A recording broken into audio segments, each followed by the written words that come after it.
Meron ding time time ni Ma'am Gloria, time ni President Pinoy, time ni Pinoy, Duterte, mas talamak nga lang ngayon.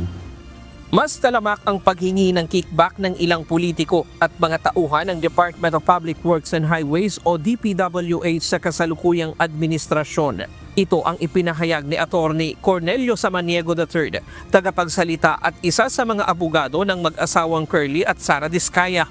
Aniya, simula pa man sa panahon ni dating Pangulong Gloria Macapagal Arroyo at sumunod na mga administrasyon, mayroon ng ganitong kalakaran sa gobyerno.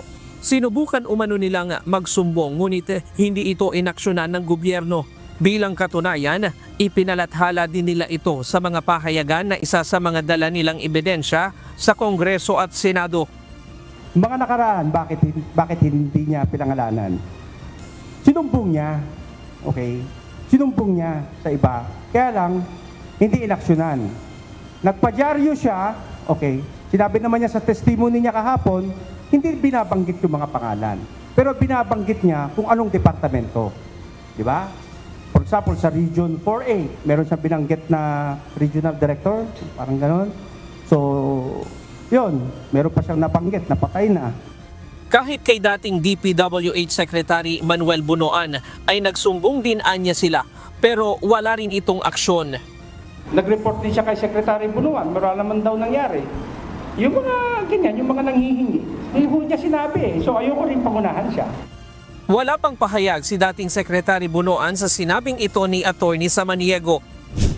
July 2022 hanggang sa kasalukuyan lamang ang isinamang mga pangalan ng mag-asawang Diskaya na tumanggap ng mga kickback sa kanilang sinumpaang salaysay dahil ito lamang ang petsa na hiningi ng Senado sa kanila. Pero kung hihingin anya ay payag naman sila na isama maging ang nasa dating mga administrasyon. Nanindigan din ito na kayang patunayan ng mga Diskaya ang mga akusasyon nito laban sa kanilang mga pinangalanan.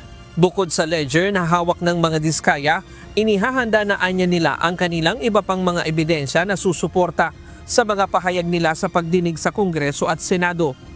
Kilala niya yung mga yon. Kaya binanggit niya sa mga, yung talagang personal niyang, yung talagang kumukuha sa kanila. Kilala niya yung mga yon. Kilala niya.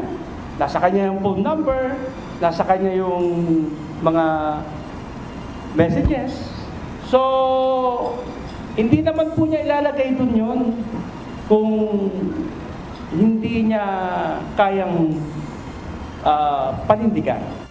Sa ngayon, hindi muna niya pinapayuhan ang mga Diskaya na tanggapin kung ipapasok ito sa Witness Protection Program dahil magiging limitado ang kanilang mga galaw.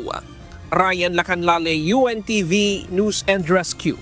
Diyos ang aming sandigan, serbisyo publiko ang aming pinahahalagahan.